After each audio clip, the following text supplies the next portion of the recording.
Ujú. Hay que comprometernos, alumnos, con los objetivos que uno mismo se ha planteado. Porque ese objetivo de ingresar nace de tu propio deseo, nace de tu propio interés. Entonces, ¿realmente estás haciendo aquello que te va a permitir cumplir tu deseo? El deseo es ingresar, que implica estudiar, prepararse, rendir exámenes, rendir prácticas, adquirir experiencia, rendir una práctica.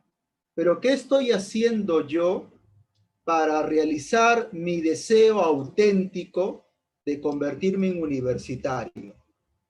¿Realmente le estoy siendo fiel a mi deseo? Porque tu deseo es ser profesional, llevar una vida distinta a otros, trabajar a partir de tu profesión, porque la vida universitaria no solo te va a conducir al estudio o a tener un título universitario, sino que a partir de esa carrera profesional tú vas a trabajar y vas a obtener dinero y vas a poder vivir y ayudar a los tuyos y a otras personas también. Entonces el ámbito universitario es decisivo, porque no solamente se limita al campo intelectual, teórico del estudio, sino que esa profesión va a determinar a qué te vas a dedicar luego, en qué lugar vas a trabajar, el salario que vas a recibir. Entonces, la vida universitaria es decisiva para luego, ¿no? Ese trabajo que luego vas a obtener, que luego te va a permitir tu jubilación de repente, ¿no? Entonces, la vida universitaria es decisiva. Es un antes y un después que va a determinar luego a qué te vas a dedicar, con qué vas a ganar dinero, con quién te vas a juntar y de repente también con quién te vas a casar. Porque muchas personas, ¿no?, conocen al amor de su vida o a su futura esposa o esposo en la universidad. Por eso, como les comentaba, creo, en la clase anterior, la vida universitaria es muy importante, es clave, es fundamental, te transforma. Hay un antes y un después. Y, como yo te digo, ¿qué realmente estás haciendo para cumplir tu deseo más profundo, que es avanzar en la vida? Ser universitario, dejar de ser escolar y preuniversitario. ¿Realmente estás realizando tu deseo, que es convertirte en universitario? Porque si duermes, te levantas tarde, no rindes exámenes, no practicas, no preguntas, no consultas, no intervienes activamente, entonces tu propio deseo, no mi deseo, tu deseo está siendo traicionado por ti mismo. Te estás traicionando a ti mismo. Tu deseo no se está efectuando, no se está realizando, no se está concretizando. Entonces yo creo que uno también debe tener una ética, no solamente con los demás, que es importante, respetar al otro, ayudar al otro, ser solidario con el otro, sino también tener una ética con uno mismo. Y esta ética significa cumplir con uno y realizar el deseo que uno quiere, que es ingresar. Otros tienen otro deseo como sustentar, ¿no es cierto? Entonces, ¿qué tan fieles somos con nosotros? ¿Qué tanto nos traicionamos? ¿Qué tanto nos autosaboteamos?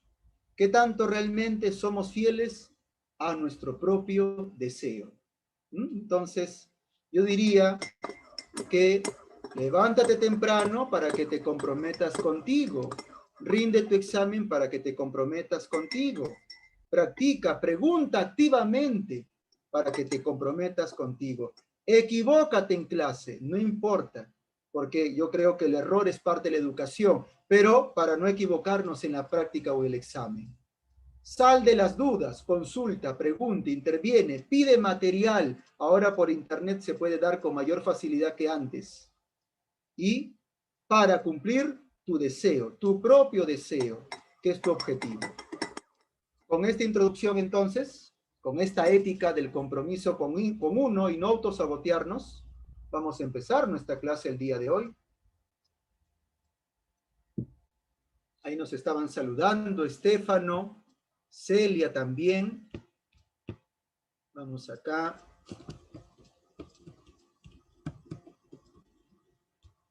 Vamos a situarnos acá. en este contexto, ¿no es cierto?, de la pandemia, que hemos visto, pues, la semana pasada, un filósofo que precisamente aborda algo que estamos viendo en esta época de la pandemia, que es la muerte. El día de ayer me enteré que habían muerto más de 300 personas en el Perú. Hace días atrás, hace más días atrás, 500 personas. Parece ser que ya estamos con la nueva cepa brasileña que está atacando duramente a jóvenes. Ayer me enteré que un actor peruano falleció, un actor que interpretó a Chacalón en una serie de Canal 4. No recuerdo el nombre de ese actor, pero había interpretado al cantante Chacalón en Canal 4, nos comentan por el chat. Murió a los 48 años, joven. Y la nueva cepa también está afectando no solamente a jóvenes de 30 o 40, sino también a niños. Niños sin enfermedades previas, ¿no? También están siendo infectados, porque hasta el año pasado se creía que el coronavirus afectaba a personas con enfermedades, ¿no? Enfermedades, como dicen, comorbilidad, creo que así lo llaman, que tienen diabetes, enfermedades al corazón, etcétera. Pero ahora esta nueva cepa está afectando a niños y a jóvenes que no necesariamente tienen enfermedades previas. Por eso la doble mascarilla es fundamental, importante. La muerte ronda el mundo. Y precisamente la semana pasada habíamos visto una corriente que aborda la muerte. Y habíamos visto un pensador alemán que escribió Ser y Tiempo, que señala que el hombre no solo muere, porque también mueren los animales, las abejas, los insectos, los mamíferos, sino que aparte de morir, el hombre es consciente de su finitud. El hombre es consciente de que muere. El hombre se proyecta hacia su muerte y desde el momento en que nacemos ya estamos demasiado viejos y cada minuto, cada segundo, cada hora, cada día, cada mes que pasa y se traga el tiempo, recordamos que somos mortales. No lo olvides, eres mortal. ¿Cómo se llama esa categoría? Heidegger, ¿no es cierto? Heidegger, ¿cómo llama al hombre cuando es consciente de su muerte? ¿Recuerdan ustedes? ¿Qué categoría filosófica utiliza Heidegger para el hombre que es consciente de su muerte? ¿Recuerdan? Que nos comentan por el chat. O por el micrófono si quieres opinar. Ya, existencialismo. Existencialismo es la corriente. Pero ¿cómo llama Heidegger a esa característica del Dasein, del hombre, del ser humano, del Dasein? ¿Cómo lo llama cuando el Dasein es consciente de su propia finitud, de su propia muerte? Lo llama ser. Ser para... ¿Recuerdan? Sí lo recuerdan, creo. Ser para la muerte, correcto, Jordan, así es. El ser para la muerte. Cuando el ser humano no solo muere, sino que también desde ahora y desde antes es consciente de la finitud. Ese término alemán Dasein, si tú lo buscas en el traductor Google, probablemente signifique existencia. Dasein, existencia humana. Y solo el ser humano es el único capaz de preguntarse por el ser. Porque el Dasein también es ¿qué? Es un ser en el mundo. Somos en el mundo. Estamos en este mundo, que es una pandemia. Tal vez no nos guste, pero es el mundo que nos ha tocado. No podemos evadirlo, no podemos huir, no podemos sobrevolar sobre el mundo. Pandemia, soledad, ahora candidatura, ¿no es cierto? Ahí está, tenemos la candidatura, ¿no? Tenemos ahí segunda vuelta. Castillo, señor acá, la gente no sabe, y ese es el mundo que nos ha tocado, Clavijo. No podemos escapar. Este es nuestro mundo y estamos arrojados a este mundo donde hay segunda vuelta. ¿Por quién va a votar? La verdad que tengo que pensarlo 2, 3, 4, 5, 6 veces. Porque, ¿no es cierto? No está tan sencillo. Dicen que el 66% de personas, de peruanos, todavía no sabe por quién votar. Complicado. Entonces, y también el hombre, aparte, el Dasein, aparte de ser un ser en el mundo, es un ser ¿con quién? Con otros. Acá, por ejemplo, estoy con 80 otros o 79 otros que lamentablemente no puedo ver, no puedo percibir debido a la educación virtual. Si algo impide la educación virtual es el encuentro con el cuerpo del otro. Se extraña ese encuentro corporal, ese abrazo, ese saludo, ese encuentro, ¿no?, encarnado, carnal, con la otra persona. Y la otra categoría, sí, ser para la muerte. Muñoz dice, sí que se extraña, dice, ¿no? Incluso por culpa de esta pandemia, el cuerpo del otro se ha convertido en un problema. ¿En qué sentido? No, me va a contagiar. No, me va a respirar. No, me va a tocar. Incluso el otro, que antes uno quería apapachar, abrazar, cobijar, ahora uno le teme. Guácala, dice, ¿no? Producto de la pandemia, ¿no? Es como si el otro fuese un agente de contaminación, ¿no es cierto? Entonces, el cuerpo del otro ya no es algo que uno desea, sino del que uno huye, espantado por el temor al contagio. ¿Mm? Es lo que somos, producto de la pandemia, lamentablemente, ¿no? Producto de esta pandemia. Muy bien, así que por favor no se olviden de la categoría de Sartre y de Heidegger. Y si pueden, lean la novela de Sartre, novela filosófica, La náusea, o la novela de Camus, La peste. Un poco de literatura también, literatura filosófica, existencialismo. El día de hoy veremos otra corriente también importante, tan importante como el existencialismo. La filosofía analítica. Ahora, esta palabra analítica, si el existencialismo estudia la existencia concreta del ser humano, yo quiero preguntarte, ¿y qué analizaría la filosofía analítica? No sé si alguien recuerda qué es lo que analiza la filosofía analítica. ¿Alguien recordaría? Correcto, ahí nos dice Joel, profesor, el lenguaje. Así es, el lenguaje, efectivamente. Esta filosofía se encarga de estudiar los problemas del lenguaje. Los problemas filosóficos son problemas del lenguaje. ¿Cómo así? Un filósofo analítico señala que el lenguaje es fundamental. Y es que el lenguaje no es cualquier instrumento que uno utiliza y luego uno abandona. Por el contrario, todo el tiempo utilizamos palabras para interpretar, para ver, para pensar, para soñar, para leer. El lenguaje es una red que nos conforma y nos constituye todo el tiempo. Por ejemplo, veo el sol y lo nombro, sol, con palabras.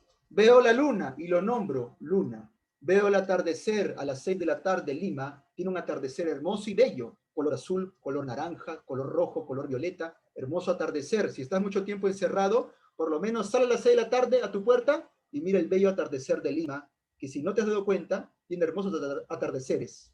Y lo nombro, atardecer. Veo acá mi computadora, laptop, PPT. Todo el tiempo estoy utilizando el lenguaje. Por ejemplo, veo a Vargas. Ahí veo a Vargas Penadillo. Ahí está. Y lo nombro, alumno. Ahí está, correcto. Ahí está. Entonces, cuando percibo, también nombro. O, por ejemplo, tú, cuando me ves. Porque la idea es que el lenguaje está constantemente con nosotros. Cuando tú me ves, ¿qué palabra se te ocurre? ¿Qué palabra aparece en tu mente cuando me ves ahí? Profesor, profesor, maestro, dice Joel. Gracias, docente, docente, decente también dicen por ahí, profe, docente, dice Seila. Correcto, ¿no? Entonces, mira qué quiere decir esto, que cuando percibo se me ocurren palabras. Cuando veo se me ocurren palabras. Eso quiere decir que cuando mi retina ve algo, no solamente ve o percibe, sino que también lo interpreto lingüísticamente. Hagamos el siguiente ejercicio mental. Si yo te pregunto, parece ser que todo lo que pienso, lo pienso con palabras. Pero hagamos el siguiente ejercicio mental. ¿Podría ser que yo piense algo que esté más allá de las palabras?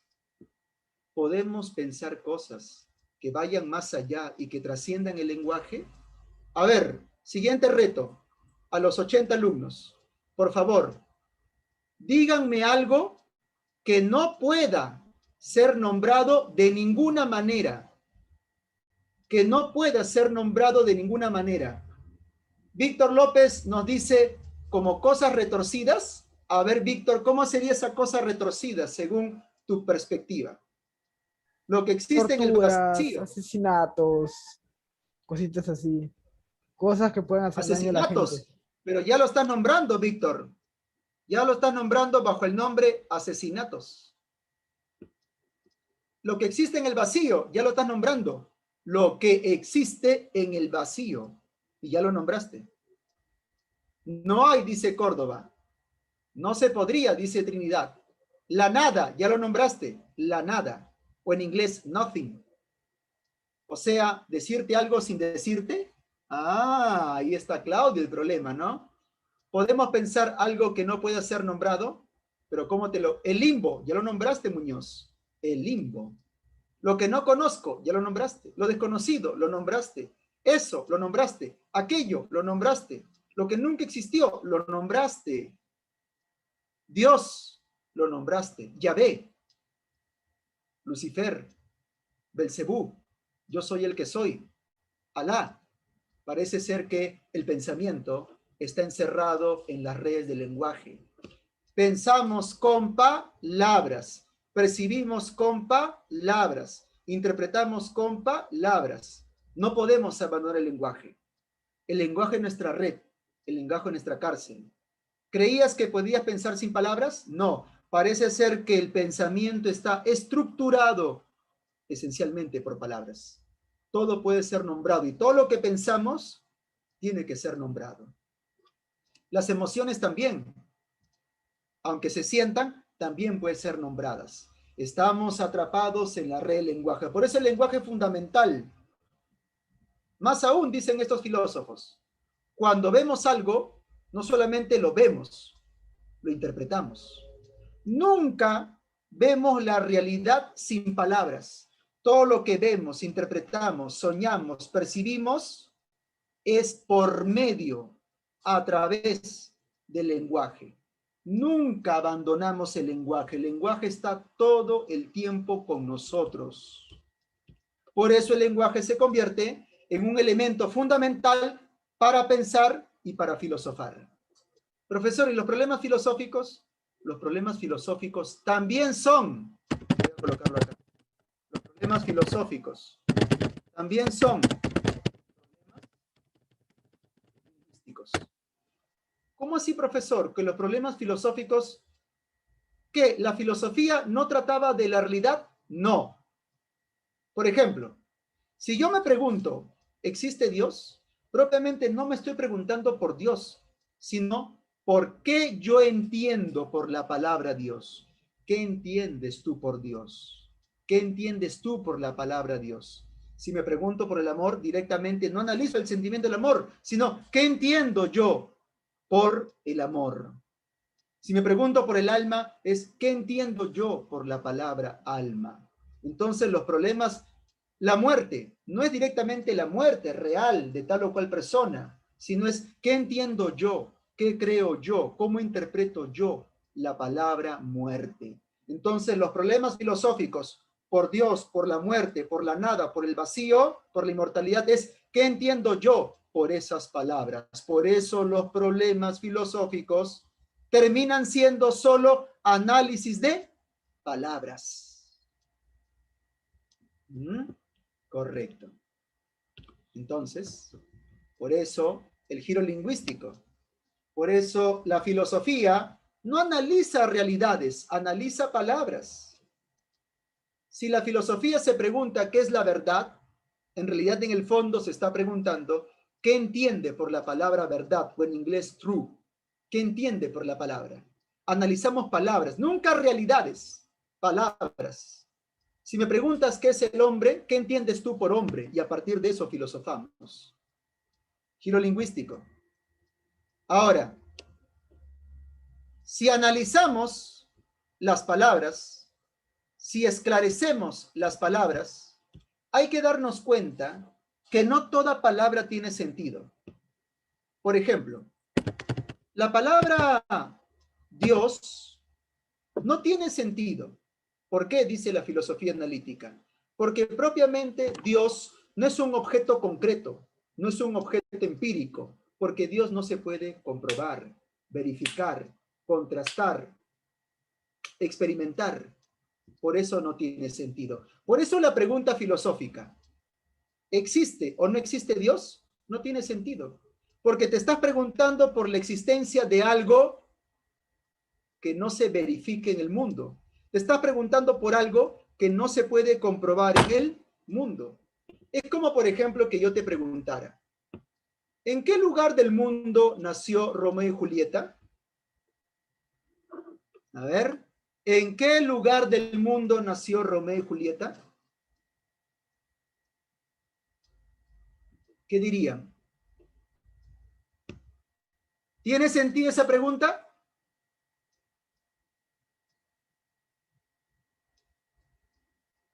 En el libro, ya, pero propiamente en sí no tiene sentido, porque estoy preguntando por seres imaginarios y ficticios. Esa pregunta no puede ser contestada, esa pregunta no tiene sentido. Y no tiene sentido porque Romeo y Julieta no son reales, no pertenecen a este mundo. Por eso, preguntar por Dios no tiene sentido porque Dios no se encuentra en este mundo real. Otra preguntita, tú me dirás si tiene sentido o no. Si yo te pregunto, ¿cuál es la esencia del alma? ¿Tiene sentido esa pregunta? ¿Cuál es la esencia del alma? No. ¿Por qué? Porque estoy utilizando la palabra esencia, que no es algo real, y la palabra alma, que no tiene sentido. Otra pregunta. ¿Somos inmortales? ¿Tiene sentido esa pregunta? ¿Somos inmortales? ¿Qué dirás tú? No, correcto, claro, porque que se sepa, ningún ser humano en este mundo ha logrado la inmortalidad. Que después, quién sabe, pero en este mundo real, empírico, concreto, nadie ha logrado la inmortalidad. ¿Te das cuenta entonces? Que no todo problema filosófico tiene sentido, que hay muchos problemas que los filósofos han abordado y no tienen sentido. Si no tienen sentido, ¿cómo se llaman? Pseudo problemas. Entonces, que quede bien claro, solo tiene sentido lo que se puede observar en el mundo. Dicho de otra manera, ¿qué palabras tienen sentido? Las palabras que tienen sentido se refieren al mundo. Dicho de modo más sencillo, lenguaje, sentido, mundo. Ahí está. Por eso en el PPT dice, se critica la metafísica, porque creo que tú sabes lo que significa metafísica, ¿no? ¿Qué significa metafísica? A ver, alumnos del grupo San Marcos, ¿qué significa metafísica?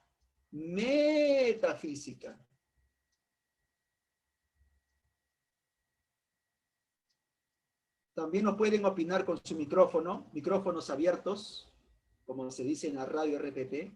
¿Qué significa metafísica? ¿Nadie recuerda? A ver, etimologías griegas, etimología romana, razonamiento verbal. Más allá de lo físico, correcto, Guerra, claro. Más allá de lo físico, por ejemplo, metafísica. Dios, alma, libertad, inmortalidad, ¿no? Esencia. Todos esos temas interesantes, pero no tienen sentido. No tiene sentido, porque eso no se puede comprobar en el mundo. Solo tiene sentido lo que se comprueba. Profesor, por ejemplo, ¿qué palabras tienen sentido? Taza, porque se comprueba. Celular, porque se comprueba, ¿no? Lapicero o plumón, porque se comprueba. Lapicero, porque se comprueba. Alcohol 70 grados, porque se comprueba. Colonia, porque se comprueba en el mundo. Cable, porque se comprueba en el mundo. Entonces, esas oraciones sí tienen sentido porque se pueden verificar en el mundo, pero hablar de Dios, del alma, de la libertad, de la inmortalidad o de las esencias o de las ideas platónicas o del espíritu no tiene sentido. Otra pregunta.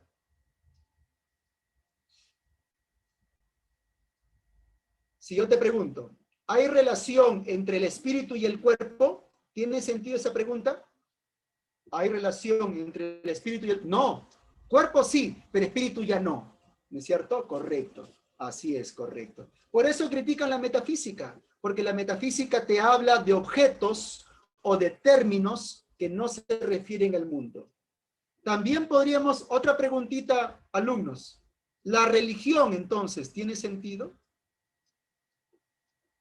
No, correcto, así es, no. De esta perspectiva analítica, no. No tiene sentido. Porque la religión te habla de eventos milagrosos que parecen no convincentes.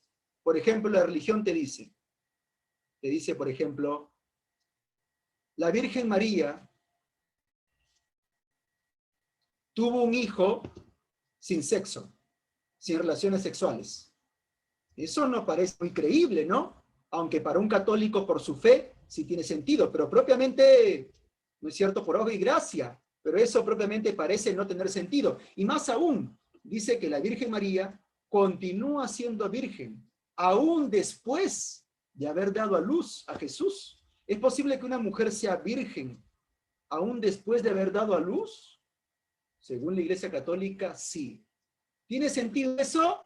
Científicamente, no, no tiene sentido. Ah, la ética tiene, ¿qué dice acá?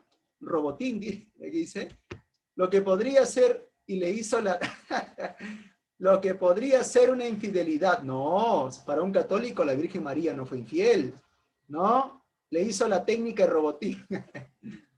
La ética tiene sentido. Dejemos la pregunta de Eric, que va a ser contestada después. Incluso yo te preguntaría, Eric, te preguntaría, ¿la estética tiene sentido? ¿Ah? Correcto, vamos a ver, listo. Por ahora, la metafísica y la religión no tienen sentido, porque no se pueden comprobar empíricamente, no se refieren al mundo. Entonces, quiero preguntarte yo, mira, te voy a leer lo siguiente, y tú me vas a decir, alumno, si lo que leo tiene sentido o no. Mira que lo único que tiene sentido es lo que se comprueba.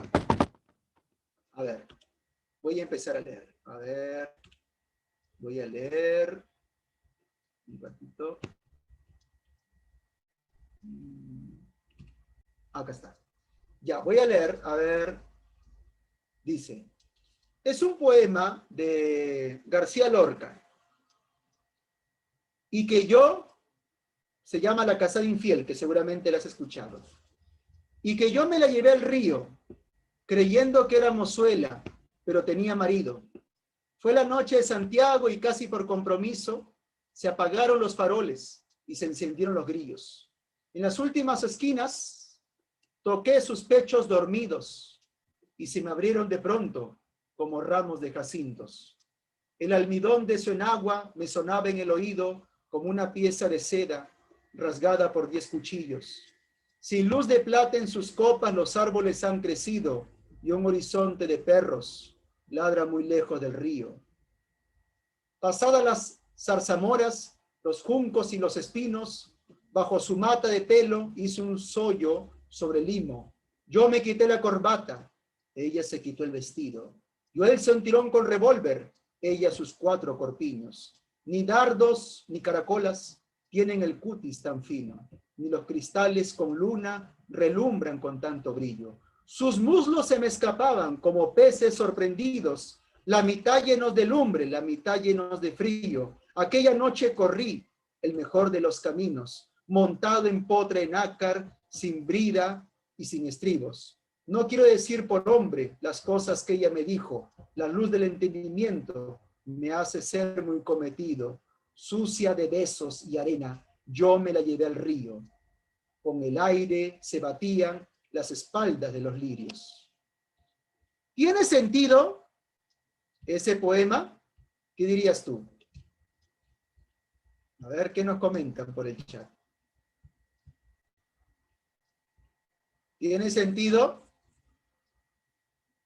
No, dice Guerra. En algunas partes sí, pero en general no. ¿Por qué? Porque utiliza metáforas. Dice, sus piernas eran como peces que se le escapaban. Propiamente las piernas no son peces, ¿no es cierto? En general no tiene sentido. Entonces te pregunto, Joel, Seila, Guerra y los demás, ¿era una sirena? No, no era una sirena. No era la mujer pescado tampoco, ni tampoco era el niño pez. Te pregunto, alumno, si el lenguaje poético y literario no tiene sentido, pregunto al salón, ¿cuál es el único lenguaje que tiene sentido? ¿El literario o el científico? ¿Cuál es el único lenguaje con sentido? El científico, correcto, Seila, correcto, Saturno, correcto. El científico, porque el científico utiliza términos que se refieren a el mundo, o a lo real, si tú quieres. Aunque acá utilizo más la palabra mundo. Entonces, el lenguaje científico usa con sentido porque se refiere. Ahí está. Muy bien, correcto. Se orienta hacia la ciencia y busca claridad. Correcto. Y acá tenemos entonces a nuestro representante, Ludwig Wittgenstein, que nace en Austria y muere en Inglaterra, en Cambridge. Muere producto de un cáncer. Ludwig Wittgenstein, te comento, estudió primaria con Adolf Hitler. Así es, porque Hitler no nace en Alemania, sino también nace en Austria. Y hay una fotografía en la que aparece el niño Wittgenstein con el niño Hitler. Filósofo de origen austriaco que estudió ingeniería. Wittgenstein estudió ingeniería aeronáutica en Manchester. Incluso inventó algunos objetos voladores. Pero luego se cansó de la ingeniería y prefirió la lógica y la filosofía y se traslada a Cambridge y en Cambridge conoce a Bertrand Russell, Premio Nobel de Literatura, aunque también filósofo y profesor de lógica, y también conoce a Frege. Wittgenstein proviene de una familia multimillonaria, pero lamentablemente el padre era muy violento. Solía maltratar a sus hijos y varios de los hermanos de Wittgenstein se quitaron la vida, se suicidaron. Wittgenstein también tenía esta tendencia suicida, aunque él no lo llevó a cabo. Participó en la Primera Guerra Mundial como soldado. En plena Primera Guerra Mundial redacta su famoso libro Tractatus. Entre las trincheras, Wittgenstein iba anotando sus ideas sobre el lenguaje, sobre la filosofía y sobre la lógica.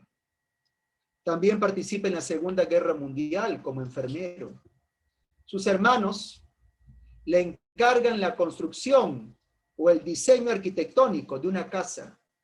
Creo que en Austria queda la casa Wittgenstein. Es la primera vez, creo, en la historia de la filosofía, que un filósofo diseña una casa. ¿Cómo será una casa diseñada por un filósofo? Te invito a que investigues un poco en internet sobre la casa diseñada por el filósofo Wittgenstein. Escribió sobre religión, sobre ética, sobre matemática. Fue un profesor un tanto estrambótico. Solía utilizar siempre ropas viejas o raídas. Enseñó en Cambridge, amigo de Russell, homosexual también. Solía escribir en forma de aforismos. Como profesor en forma de aforismos. Yo no tendría la mente para nada en ese momento, dice. Bueno, te comento, Joel, que hay varios filósofos que participaron en la guerra. Por ejemplo, Sartre participó en la guerra. Creo que participó en la Segunda Guerra Mundial, me parece, Sartre. Hay varios filósofos. Europa estaba sumida en la guerra, entonces era obligatoria la guerra. Wittgenstein escribió en forma de aforismos. Aforismos son frases cortas. Y es que él tenía un pensamiento creativo que saltaba de un pensamiento a otro pensamiento a otro pensamiento. Entonces, ahí, Wittgenstein incluso termina refutándose a sí mismo, planteando dos Wittgenstein. Algunos hablan de un tercer Wittgenstein. Ahí lo tienes. Tractatus lógico-filosófico, investigaciones filosóficas. Una imagen de Wittgenstein, poco desarreglado. Wittgenstein era un personaje, como te comento, extravagante.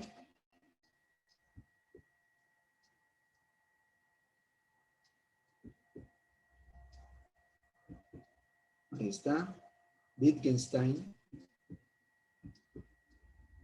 Y el primer Wittgenstein, cuando dicen el TPT, TLP, significa Tractatus Lógico-Filosófico, libro que le escribe, como te comentaba, durante la Primera Guerra Mundial.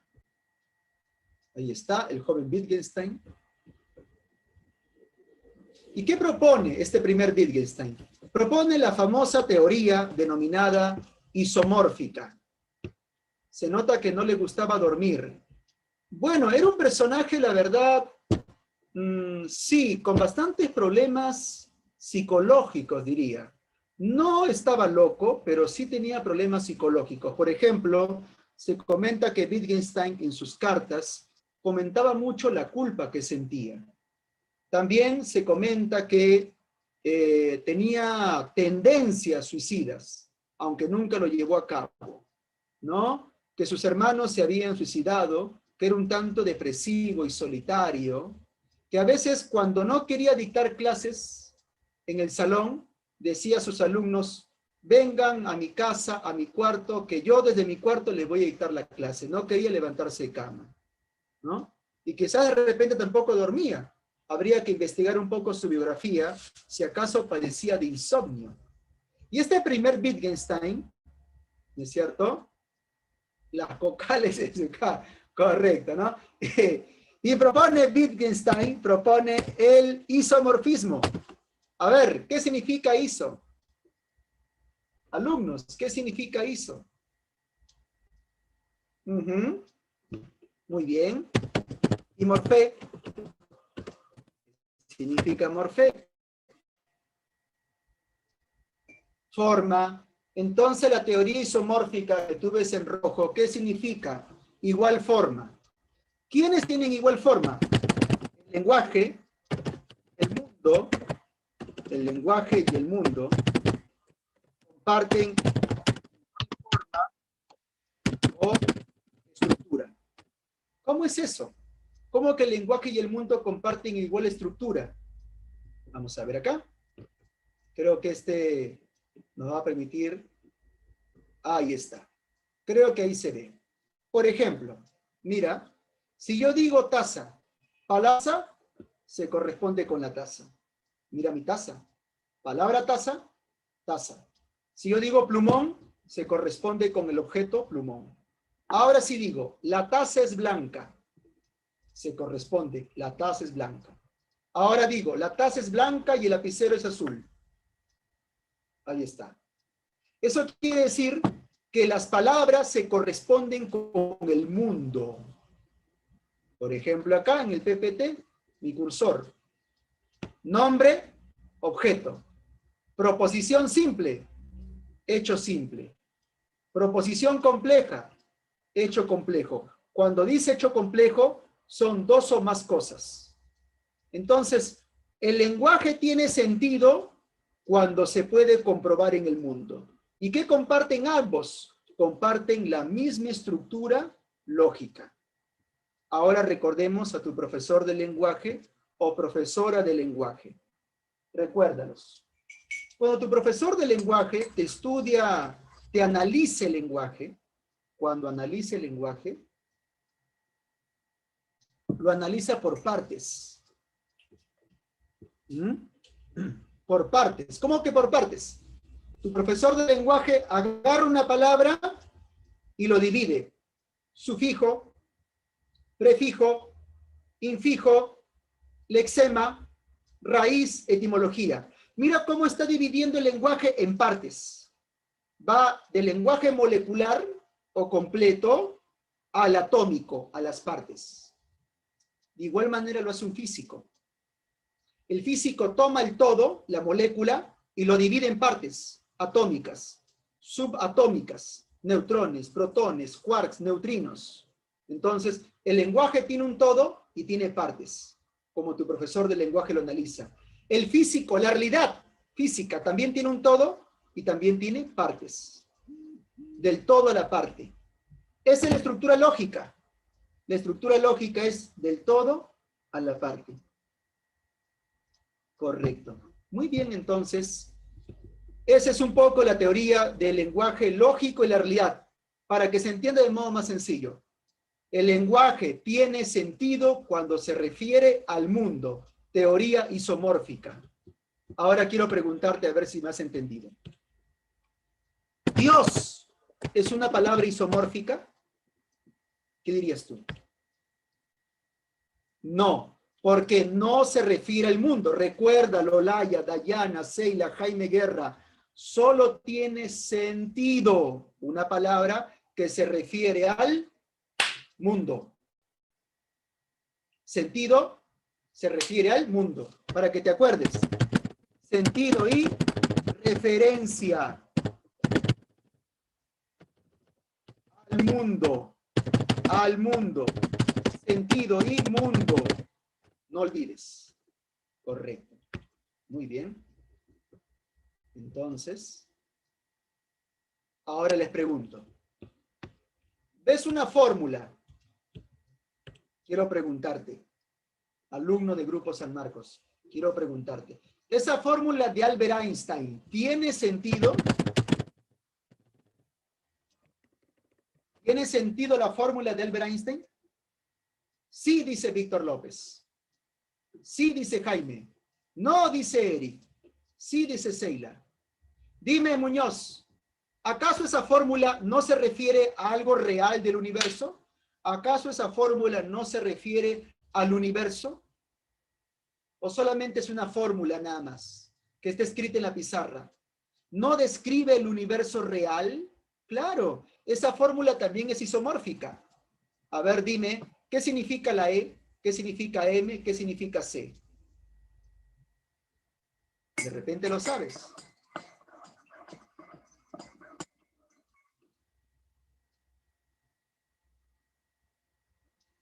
Yo no lo sé, pero lo sabe. E, energía. M, masa.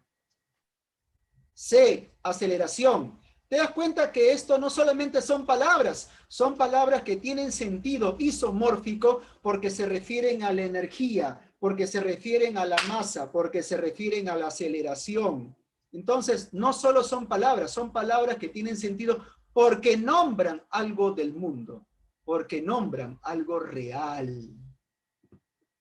Por eso el lenguaje científico tiene sentido, porque el científico se cuida de usar palabras isomórficas que se refieran al mundo. Ahí está. Ahora, algunos también llaman a la teoría isomórfica, también la llaman figurativa, figurativo-pictórica. ¿Por qué pictórica? Como un cuadro realista que refleja una persona, o como una fotografía que refleja una persona. Por ejemplo, acá tenemos un lenguaje musical. Ese lenguaje musical se supone que tiene que reflejar una música real, ¿no? Tiene que reflejar una música real, algo real. No solamente es un pentagrama, pero ese pentagrama, ese lenguaje musical, tiene que reflejar sonidos reales. Ahora te pregunto, ¿a qué suena la marcha turca de Beethoven? Te lo coloco para que veas cómo ese lenguaje se refiere a esta música real.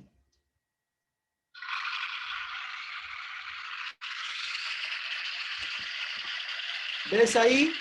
¿Ves mi celular? Tom y Jerry.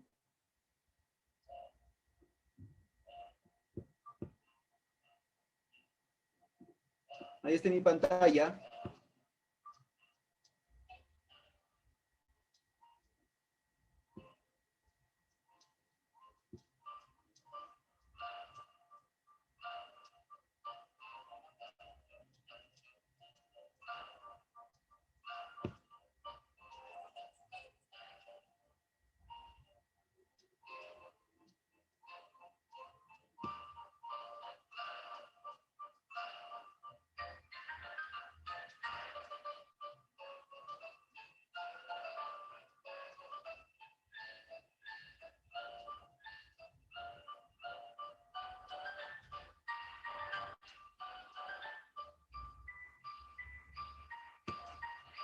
Ah.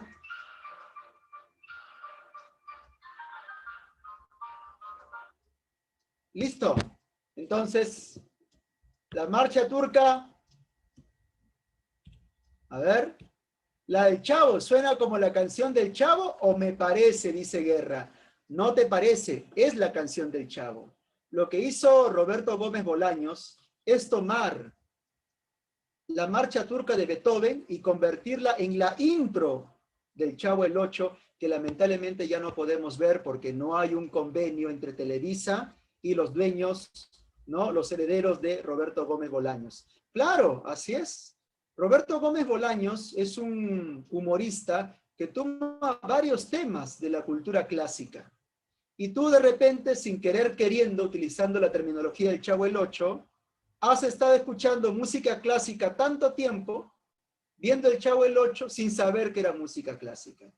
Te recomiendo que veas algunos programas de Tom y Jerry con música clásica en YouTube. Hay varias escenas de música clásica colocado con el fondo de dibujo de Tom y Jerry. Grande Chespirito, por supuesto. Y por supuesto, Chespirito es el diminutivo de Shakespeare. Chespirito utiliza muchos temas de la cultura clásica, como Shakespeare, Shakespearito. ¿Mm? Entonces, claro, Chespirito viene de Shakespeare, pero en chiquitito. Como Shakespeare es chiquitito, ¿no es cierto? Como Roberto Gómez Bolaños es enanito, Shakespeare en diminutivo, a la mexicana. Un Shakespeare chatito. Ahí está, correcto, ¿no? Entonces, ya hemos visto cómo es el lenguaje pentagrama, entonces, refleja algo real, refleja esta música real. Correcto. Muy bien. Ahí está. Entonces, ¿qué tiene sentido? Tiene sentido aquel lenguaje que refleja algo del mundo. ¿Y qué no tiene sentido? El sinsentido. Cosas que no se pueden comprobar. Por ejemplo, si yo digo, sin querer queriendo, dice, ¿no? Anderson. Si yo digo lo siguiente. A ver, un momento. A ver, vamos acá. A ver, Anderson, si yo digo lo siguiente. Anderson, eres un número primo. ¿Tiene sentido eso? Anderson, eres un número primo. ¿Cómo? Anderson no es un número. Claro, no tiene sentido, ¿te das cuenta? O digo, Eric, tus pies están llorando. Eric, tus pies están lagrimeando, están llorando. Por el calor. Pero están llorando de sudor, claro, pero no llorando. Báñese, dice Víctor. ¿No? Llorando no. Lávate los pies, dice, ¿no? Correcto, bueno. Lávate los pies. No, pero no están llorando. ¿Acaso los pies de Eric tienen pestañas o cejas? No. ¿Cómo va a ser eso? No. ¿No? O si digo, el sol brilla de alegría. ¿Tiene sentido? El sol brilla de alegría. No, ¿cómo que el sol brilla de alegría? El sol no tiene emociones. No hay sol sonriente. Olaya, tienes un ángulo equilátero. Olaya, tienes un ángulo equilátero. en sus curvas, no, no, ¿no es cierto? Mi regla dice, no, ¿cómo va a ser? No tiene, nosotros no somos triángulos, ¿cómo va a ser eso? No tiene sentido, no, no, Juan José, por favor, no, correcto, ¿no? Correcto, ¿no? Entonces, no, ¿cómo va a ser? Entonces, que quede claro que solo tiene sentido lo que se puede comprobar en el mundo. Entonces, como habíamos señalado, entonces ahí está, muy bien dicho por Wittgenstein. Los límites de mi lenguaje son los límites de mi mundo. Como te estoy comentando constantemente, solo tiene sentido, ¿no? El lenguaje, nuevamente coloco, el lenguaje tiene sentido, el lenguaje tiene sentido cuando se refiere al mundo real. Ahí está. Los límites de mi lenguaje son los límites de mi mundo. Muy bien dicho, Wittgenstein. Pero ahora voy a colocarte la siguiente pregunta. Y ahí vamos un poco por el tema de la ética. Ustedes nos señalaron que la religión no tiene sentido, que la metafísica no tiene sentido. Pero ahora te pregunto, ¿y la belleza se puede comprobar? ¿La belleza tiene sentido? ¿La estética se puede verificar? Sí, dice ahí, nos comenta alguien, nos dice, sí, dice Víctor, ¿se puede comprobar, verificar? Lo piensan. A ver, cuando tú percibes un cuerpo, tu retina percibe un cuerpo o percibe la belleza, o la belleza es más una interpretación subjetiva. Tu órgano visual, tu retina, ¿qué es lo que percibe? ¿Un cuerpo o la belleza? Parece ser que la belleza es más una cuestión subjetiva, no es algo que uno propiamente comprueba, es lo que yo creo que es. Por ejemplo, mira acá entonces. Ahí está. ¿Qué es lo que percibes? ¿Un cuerpo o belleza? Una señora. Esa señora se llama Flavia Laos. A ver, ¿qué percibes? ¿Un cuerpo o belleza? ¿Qué es lo que percibe tu retina? Limítate la retina. Una señora parada. Ah, muy bien. Una señora de pie. A Flavia Laos. Un cuerpo. Correcto. Decir que es bella o que no te agrada es más una cuestión subjetiva, pero lo único que tu retina se limita a percibir es un cuerpo, una minifalda, una blusa, un cabello rubio y unos autos. Es lo que percibe tu retina, más nada. Hablar de belleza o no es una interpretación personal. Correcto. Entonces parece ser, alumno, que la estética tampoco tiene sentido. Un cuerpo arreglado puede ser, pero depende qué significa arreglado. Si arreglado es ordenado, puede ser. Pero si arreglado es bonito, ya no. Depende. Ahora, vamos a ver. Correcto. A ver acá. ¿Qué es lo que percibes? ¿Un cuerpo bello o solo un cuerpo? ¿Un cuerpo bello o solo un cuerpo? Músculos, un señor. Un cuerpo, dice Condori. Un cuerpo, muchas operaciones, dice. Pichicateo. Eric dice esteroides. Falta de cabello, dice. Bueno, pichicata. Da calor su imagen, dice. ¿No? Da calor. Así es mi cuerpo, dice Ayrton. Ahora está gordo, así que ya no le tengo envidia, dice Choso. Habla bien. Ponga una... Correcto. Entonces lo que estás observando no es algo bello, ¿se entiende? La belleza propiamente es subjetiva, no es algo que se pueda comprobar. Por eso en ciencia o en matemática, no te enseñan teorema o algoritmo de la belleza. Y Magali, ahí está, correcto. ¿Ah? Entonces, la estética tampoco tiene sentido. ¿Qué quiere decir esto? Que la religión, la ética, la estética, la metafísica no tienen sentido. Porque lo que para mí es bueno, de repente para ti es malo, y lo que para mí es malo, de repente para ti es bueno. Son categorías subjetivas que no se pueden comprobar totalmente. Y recuerda que la ciencia tiende a comprobar sus teorías. No tiene sentido. Entonces, no poseen. Si no poseen sentido, entonces, la política tiene sentido. Depende. Si la política puede ser estudiada científicamente, sí. Sí puede ser estudiada científicamente.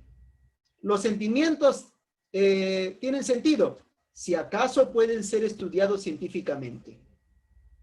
Si la inteligencia puede ser estudiada científicamente, sí. Por ejemplo, si yo estudio las emociones reduciéndolas a sustancias del cerebro, sí. Pero si yo me quedo en el amor como sentimiento, no. Recuerda, solo tiene sentido lo que se puede comprobar en el mundo. Entonces, la inteligencia, si lo estudio como una manifestación del cerebro, sí. Los sentimientos, si se reducen a manifestaciones del cerebro, sí. Recuerda, una palabra tiene sentido no porque se quede en la palabra, sino porque termina refiriéndose a algo real, o material, o mundano. Visión científica. Ahora, sobre lo que no tiene sentido, te pregunto, alumno, si la religión, la metafísica, la belleza, la ética, los valores y los sentimientos no tienen sentido, entonces, si no tienen sentido, ¿debo hablar sobre ellos? Si no tienen sentido. ¿Puedo decir algo sobre lo que no tiene sentido? ¿Qué crees tú? No, correcto. Por eso, siguiente PPT, por eso, de lo que no se puede hablar, por eso, de lo que no se puede hablar porque no tiene sentido, como dice Muñoz para todos, es preferible callar. Y esa es la etapa mística. Es preferible callar. Así es. Ahí está. Entonces, nos comentan, así es. ¿Y los alienígenas existen? Pregúntate, solo pregúntate. Cuando quieras saber si algo tiene sentido, pregúntate. ¿En el mundo? Si no lo sabes, entonces, pues estamos hablando de algo que todavía no tiene sentido. Solo tiene sentido lo que podría existir en el mundo. Los alienígenas parece ser que todavía no. ¿No? Entonces recuerda, una palabra tiene sentido porque se puede comprobar en algún lugar del mundo. Correcto. Mientras tanto, todavía no sabemos. Entonces, la ética, la estética, la religión, la metafísica, los valores no tienen sentido, no se pueden decir. Pero acá agregamos algo. Es cierto, no tiene sentido. Sobre Dios no digas nada. Sobre la belleza no digas nada. Sobre el bien y el mal no digas nada. Pero Wittgenstein agrega, y atención, oído la música. Sobre Dios no digas nada, vívelo. Sobre la belleza no digas nada, gózalo. Sobre el bien y el mal no digas nada, practícalo. Sobre el amor no digas nada, practícalo. ¿Qué quiere decir esto? Lo que no tiene sentido no se dice. Entonces, correcto, se vive. Porque lo más importante en la vida, dime tú alumno del Grupo San Marcos, lo más importante en la vida, ¿se dice o se vive? ¿Qué harías con lo más importante? Decirlo, vivirlo. Correcto. Así es, vivirlo. Y no dejes que la vida te viva, correcto. Por eso Wittgenstein sí cree en Dios, pero no en un Dios que hay que teorizar o decir o gastar palabras, no, un Dios que se vive. Wittgenstein también propone una ética, pero una ética no tanto que se hable palabra, palabra, palabra, tanto político que habla del bien y no lo practica. La ética se vive y se practica. La belleza se vive, Dios vive. Por eso, ¿qué hay después de la ciencia? Después de la ciencia hay algo más importante, la vida. Y la vida no se habla, no se dice. La vida, como diría Susy Díaz, se vive. Y no dejes que la vida te viva. Interesante Wittgenstein, cómo propone que lo que no tiene sentido es lo más importante. Y aunque no se diga, se vive. Lo más importante se vive. Correcto.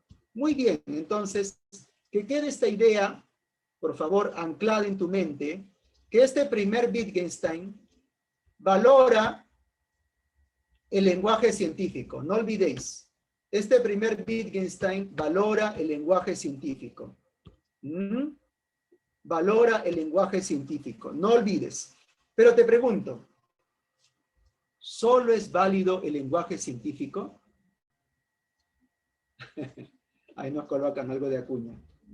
¿Solo tiene sentido el lenguaje científico? Y ahí aparece el segundo Wittgenstein. Giro pragmático. Libro, Investigaciones filosóficas. El segundo Wittgenstein va a enseñarnos que no solo el lenguaje sirve para describir, porque el lenguaje también sirve para, por ejemplo, contar una historia, como García Márquez o Vargas Llosa, recitar un poema, inventar, actuar, maldecir, hacer un chiste, traducir, suplicar y rezar. Quiere decir esto que no solamente es válido el lenguaje científico, sino que un poema tiene sentido dentro del contexto de la literatura. Una misa tiene sentido dentro de la iglesia. Una jerga tiene sentido dentro del barrio. Esto quiere decir que no solamente hay un único lenguaje, sino que hay varios lenguajes. ¿Cómo se llaman esos varios lenguajes? Juegos de lenguaje. Y el significado de una palabra no solo es científico, sino que depende del contexto. Así, por ejemplo, si yo digo batería, batería no solamente significa parte de un motor, batería también puede significar en otro contexto lo que tú tocas. O habla batería, compañero. La palabra no solo tiene un significado científico, es el primer Wittgenstein, no. Tiene tantos significados según cómo lo usemos en distintos contextos. Órgano puede significar parte de un cuerpo. Órgano, tocas el órgano. ¿No es cierto? Puede significar varias cosas, o instrumento o parte de un cuerpo. Entonces, no solamente es válido el lenguaje científico, sino que podemos usar de varias maneras el lenguaje científico. Palta. Tengo palta. No significa fruta. Tengo vergüenza. Mi media naranja. No significa fruta. Mi pareja. No seas sapo. No significa anfibio. No seas mirón. No seas chismoso. Por eso el lenguaje depende del uso que tú le des dentro de un contexto. Juegos de lenguaje.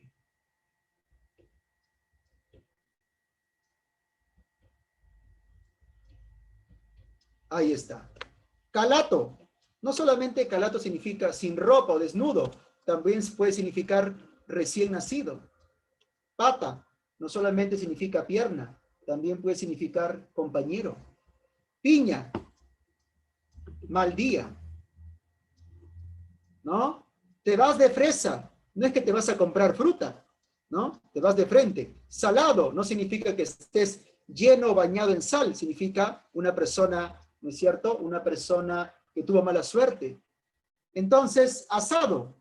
estás asado, no porque estés convertido en comida, ¿no? Estás molesto. Habla causa, causa amigo. Entonces, te das cuenta que las palabras no solo llevan o portan un significado científico, biológico, físico, sino que también llevan el significado que tú le dotas, que tú le das dentro de un contexto. Ahí está. ¿Mm? Por ejemplo, hay jergas de otros países que tú no entiendes.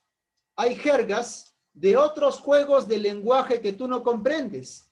Por ejemplo, mencióname jergas de otros países. ¿Cuál sería? A ver. Híjole, en México. Pana, ahí está. Fome, no sé qué significará fome. Hostia, correcto. Hostia, ¿no es cierto? Hostia, en España, correcto. Entonces, claro, boludo, ahí está. Chaborruco, chivolo, niño poller, ahí está. Garchar, güey, güey, ¿no? Güey en México, ¿no? Habla, güey. Funado, ahí está, ¿no? Habla, güey, correcto, ¿no? Ahí está. Entonces, madrear, madrear también. Triquitracla, no sé qué significará eso, ¿no? Entonces, hay juegos de lenguaje que tú no entiendes, ¿no? Flipando, ahí está. Hay varios juegos de lenguaje que tú no entiendes porque no son tu juego de lenguaje. Tendrías que participar de ese juego de lenguaje para entenderlos. Imagínate cuando los venezolanos llegaron acá al Perú, ¿no? No entendían las palabras, ¿no? No entendían muchas palabras, muchas jergas. Entonces, ¿sí? Entonces, es un poco la idea, ¿no? Frutifantástico, dice Cora. Bueno, eso recién me acabo de enterar en estos tiempos que yo no sabía. Entonces, la idea es que una palabra no tiene un solo significado. Esa es un poco la idea. Un término no tiene un único significado, sino que pueden ser interpretadas de varias maneras según los contextos. Por eso te muestro esta imagen. A ver, ¿qué significa eso? Esa imagen tiene un solo significado, le atribuimos un solo significado. Para algunos es un conejito, para otros un patito, para otros un pato, un conejo, un dinosaurio, dice Olaya, un pato. ¿Qué quiere decir esto? Que no tiene un único significado, sino que tiene varios juegos de lenguaje. Por ahí nos dice una mano doblada. Dice un puño levantando dos dedos. Un puño levantando dos dedos. Ahí está, creativos, ¿no? En otro salón me decían, ¿no? Un sartén con dos mangos. Pikachu me decía en otro salón. Un pulgar nos dicen, un patonejo nos dicen, patonejo. Entonces, mira, es la lección del segundo Wittgenstein. El lenguaje no se limita a tener solo un significado científico, sino que está abierto a múltiples interpretaciones, a múltiples significados, a múltiples juegos según el contexto. Acuérdate entonces de esa imagen para acordarte de los múltiples juegos, los múltiples significados, los múltiples usos.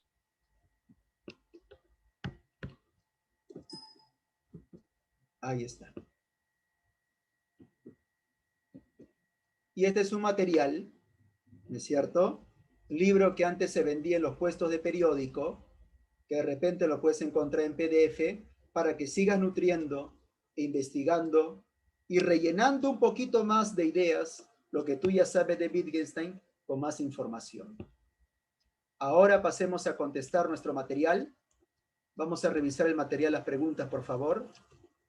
Dejo de compartir. Una secadora, nos dice Gino. Una secadora, nos dice.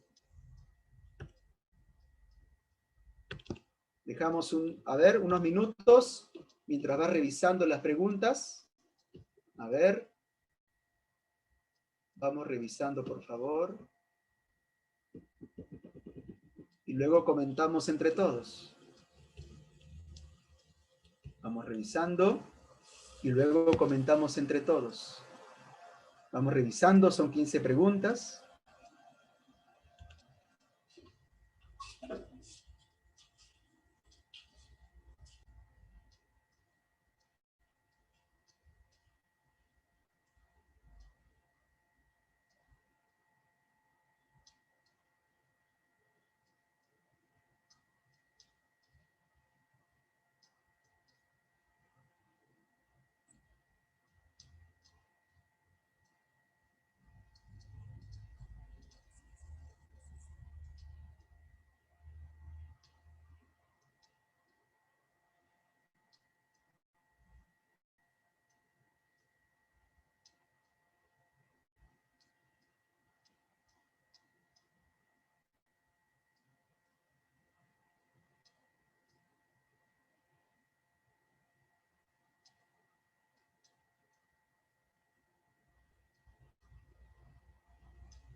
Muy bien, entonces.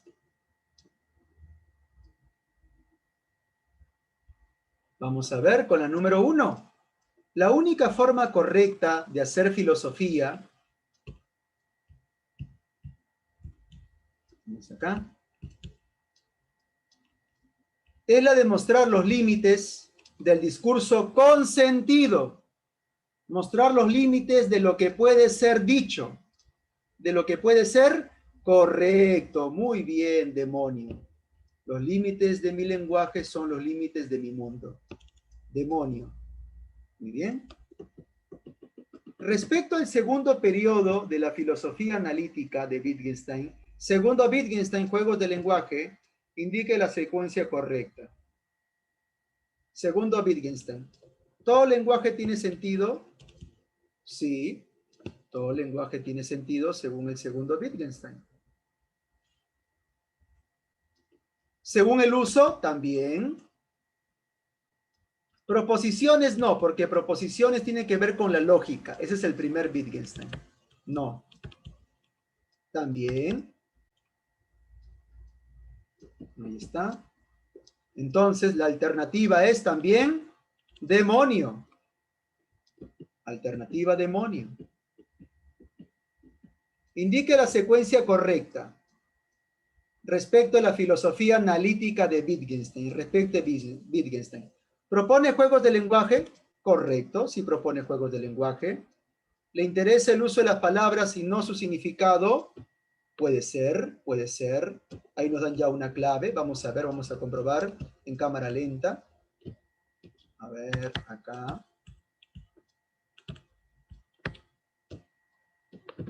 Propone el isomorfismo y el pragmatismo. Pragmatismo no propone. Propone el giro pragmático, pero no el pragmatismo. El pragmatismo es una filosofía que nace en Estados Unidos con William James, que habla de que la verdad es lo útil. Pero acá es giro pragmático, no pragmatismo. Es autor investigaciones filosóficas, no científicas. Y esta sí es verdadera. ¿Qué alternativa entonces? Correcto, causa rellena atún. Ante los términos materia, sustancia y Dios, se afirma que no tienen sentido. El Wittgenstein del segundo periodo, ¿qué afirmaría? ¿Qué afirmaría el Wittgenstein del segundo periodo?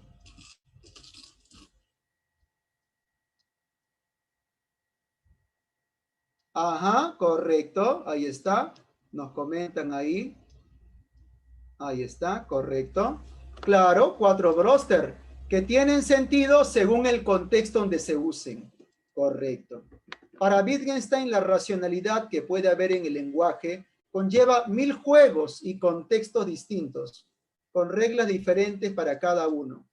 Luego, este es el segundo Wittgenstein. COVID, ahí está, correcto, dice COVID, ¿no? En otro salón me decían Castillo, Castillo me decían en otro salón, ¿no? Bueno, ahí está, correcto. Según el segundo Wittgenstein, el uso del lenguaje, cuarentena, dice. A ver, el segundo, el uso del lenguaje. El segundo, Wittgenstein, el de juegos de lenguaje. Correcto, a ver, arroz con mariscos, arroz a la cubana, arroz con lentejas, aguadito.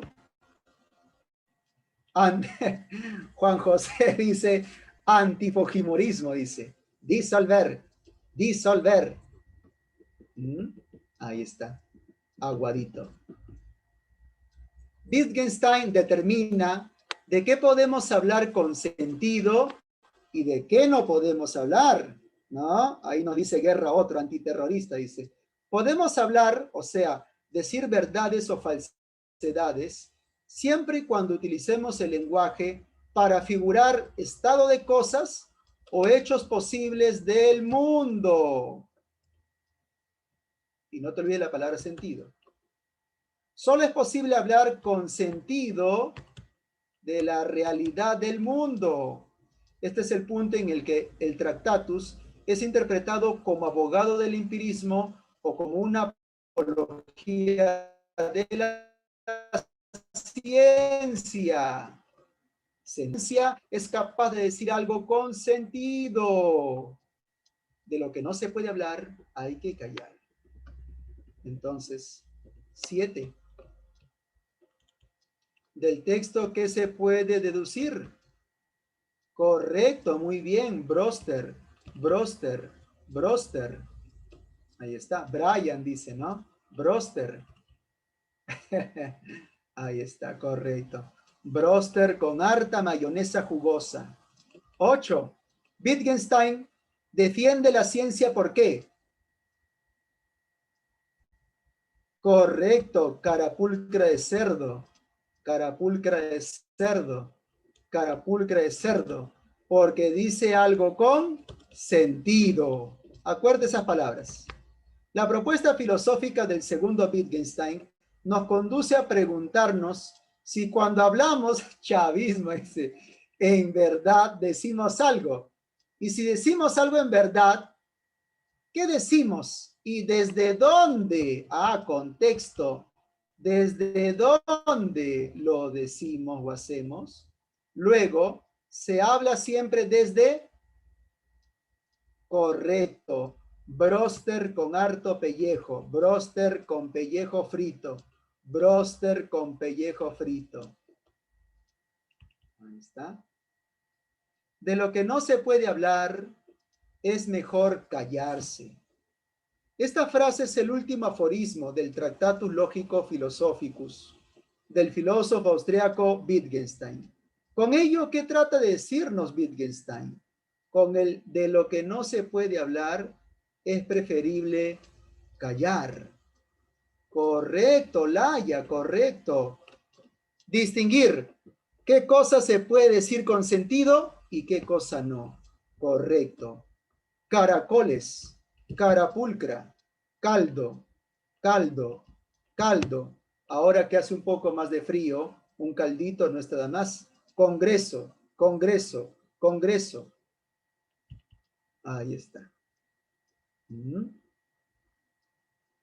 El lenguaje es un instrumento de la vida, por lo que habrá tantos tipos de lenguaje como esferas fundamentales de vida. Los juegos del lenguaje son los diferentes tipos de lenguaje. Los juegos de lenguaje. Correcto. Disolver, disolver, disolver. Dibujar, dice. Dayanita, dice, ¿no? Ahí está, correcto. Giro pragmático, es el no pragmatismo, cuidado, giro pragmático, el segundo Wittgenstein.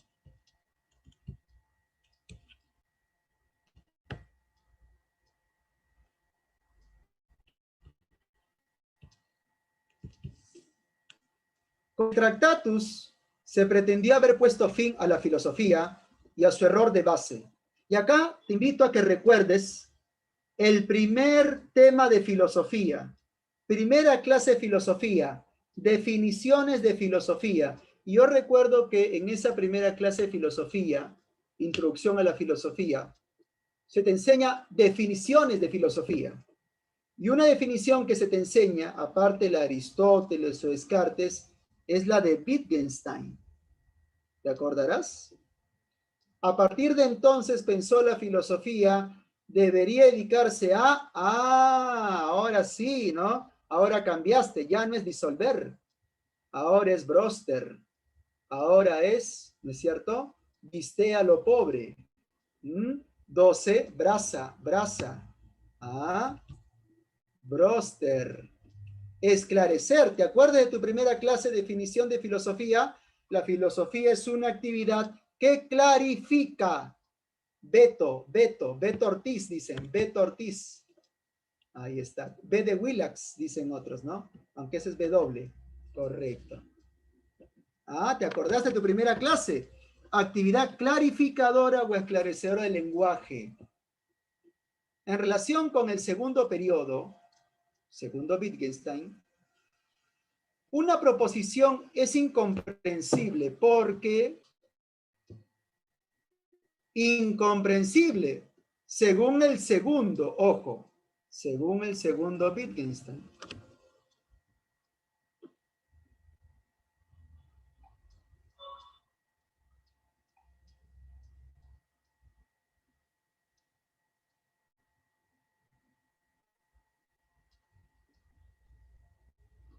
Según el segundo, a ver, nos dice la A. Claro, pertenece a un juego de lenguaje diferente. Claro, así es. Pertenece, correcto, anomalía. Arroz con lentejas, arroz con frijoles. Claro, pertenece a un juego de lenguaje diferente, como por ejemplo, imagínate que un jovencito le diga a su abuelo 90 años, abuelito, me voy otra jato y luego nos solemos. El abuelo, ¿nos solemos? ¿Cómo que nos solemos? Y es que están utilizando juegos de lenguaje completamente distintos. Como cuando tú te vas a otro país y entiendes jerga que no pertenece a lo que tú utilizas. O cuando los extranjeros vienen acá y escuchan jergas que no entienden. Correcto. 13. Anabel.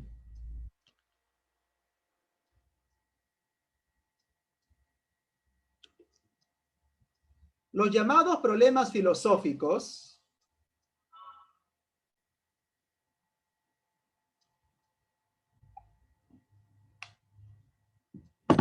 no son en realidad problemas, sino perplejidades. Cuando hacemos filosofía, nos enredamos en un juego de lenguaje cuyas reglas no están determinadas, ya que es la propia filosofía la que pretende establecer esas reglas. Dice, cuando hacemos filosofía, nos enredamos en un juego de lenguaje. De ahí que la misión de la filosofía sea para Wittgenstein luchar contra el embrujo de nuestro entendimiento por medio del lenguaje. Luchar contra el embrujo de nuestro entendimiento por medio del lenguaje. Aclarar, desenredar. Según Wittgenstein, el lenguaje embruja ¿por qué?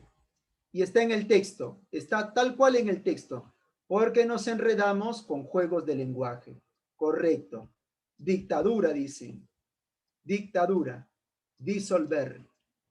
Dictadura, disolver. Ajá.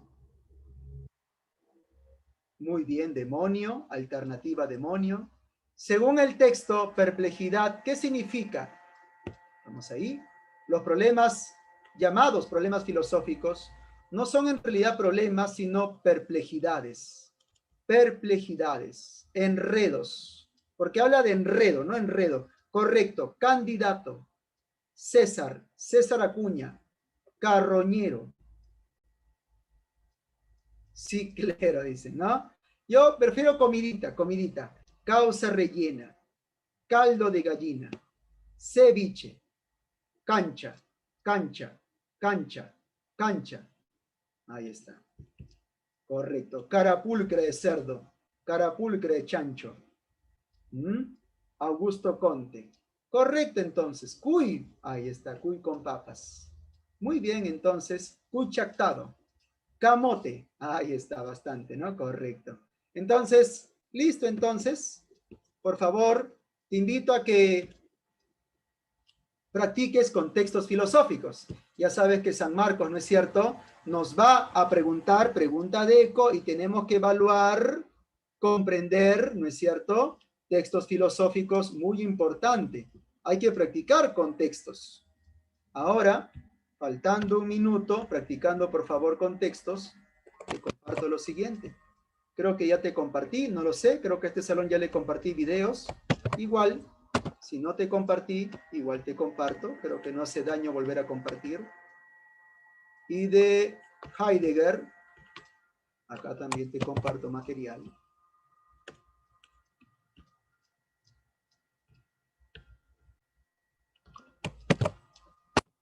Ahí está, de Heidegger, de Wittgenstein y de Nietzsche.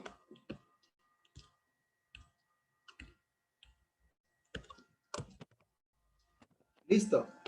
Videos, pero por favor, practica con textos. Anda acostumbrándote cómo resolver un texto de filosofía. Ya sabes que las preguntas de ECO quieren evaluar tu capacidad de interpretación. Fundamental, importante, practicar con preguntas con textos. Ver materiales antiguos o adelantarte en el material y sobre todo practica en esa parte cuando viene con textos. Muy bien, entonces con eso hemos terminado esta parte de Wittgenstein. Muchas gracias por su atención y participación y ya nos vemos probablemente la próxima clase. Mucha salud. ¿Listo, maestra?